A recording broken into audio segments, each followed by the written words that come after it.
मराठी इयत्ता 4थी पाठ्यपुस्तकामधील पाठ क्रमांक 2 लोभी कुत्रा. तर मुलांनो, आज आपण ही गोष्ट शिकणार आहोत.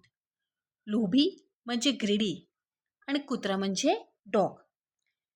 तर आज आपण ही गोष्ट चित्राच्या माध्यमातून शिकणार आहोत. चला मग पाहूया पहिलं चित्र. तुमच्या पुस्तकातील हे पहिलं चित्र आहे. पहिल्या चित्रात तुम्हाला काय दिसते? एक कुत्रा गावात फिरत आहे. तो भुकेला आहे आणि अन्नाच्या शोधात आहे. दुसऱ्या चित्रात कुत्रा नदीकाठी चालत आहे. त्याच्या तोंडात एक भाकरीचा तुकडा आहे. मुलांनो, त्याला अन्न मिळाले म्हणून तो खूप खुश आहे. तिसऱ्या चित्रात तुम्हाला काय दिसते बरं? की कुत्रा नदीजवळ पोचला आहे. चौथ्या चित्रामध्ये तुम्हाला काय दिसते? की कुत्रा नदीवरच्या पुलावर चालत आहे. तो भाकरी तोंडात घेऊन पूल ओलांडत आहे. पाचव्या चित्रामध्ये काय दिसते? कुत्रा खाली पाण्यात पाहतो. त्याला स्वतःचेच प्रतिबिंब दिसते. प्रतिबिंब म्हणजे रिफ्लेक्शन. तर त्याला स्वतःचेच रिफ्लेक्शन दिसते.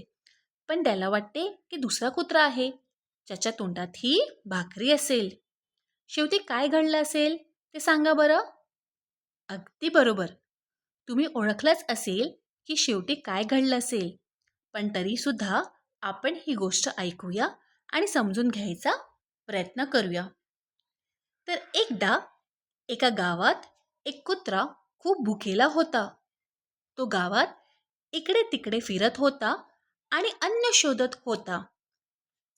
थोड्याच वेळाने त्याला एक भाकरीचा तुकडा मिळाला. कुत्रा आनंदाने तो तुकडा तोंडात धरून नदीकडे चालू लागला. नदीवर एक लाकडी पूल होते. कुत्रा त्या पुलावरून जात असताना त्याने खाली पाण्यात पाहिले. पाण्यात त्याला स्वतःचेच प्रतिबिंब दिसले. म्हणजेच काय की त्याला स्वतःचे रिफ्लेक्शन दिसले. पण त्याला वाटले की दुसरा कुत्रा आहे ज्याच्याकडे पण भाकरी आहे आणि त्याला वाटले की मला पण ही भाकरी पाहिजे, म्हणजे माझ्याकडे 2 भाकरी होईल, माझं पोट भरेल. आणि म्हणून त्याने विचार केला की मी ह्या दुसऱ्या कुत्र्यावर भुंकतो. जर मी भुंकलो तर त्याची भाकरी माझ्याकडे येईल. म्हणून तो जोर जोरात भुंकू लागला. पण भुंकताना त्याच्या तोंडातील खरी भाकरी पाण्यात पडली. प्रतिबिंबाची भाकरी तर खोटीच होती, पण त्यांनी खरी ही भाकरी गमावलेली. म्हणून कुत्रा खूप दुःखी झाला. आता त्याच्याकडे खायला काहीच नव्हतं. तर मुलांनो, ह्याचं शेवटी काय घडलं? काय झालं कुत्र्यासोबत?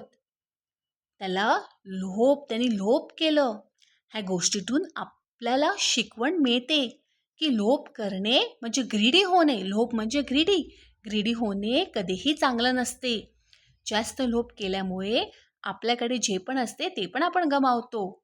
म्हणूनच आपल्याकडे जे आहे त्याच्यात आपण समाधान मानावे, कारण समाधान हेच खरे सुख असते. ही होती लोभी कुत्र्याची गोष्ट. तर तुम्हाला ही गोष्ट तर समजलीच असेल. थँक्यू.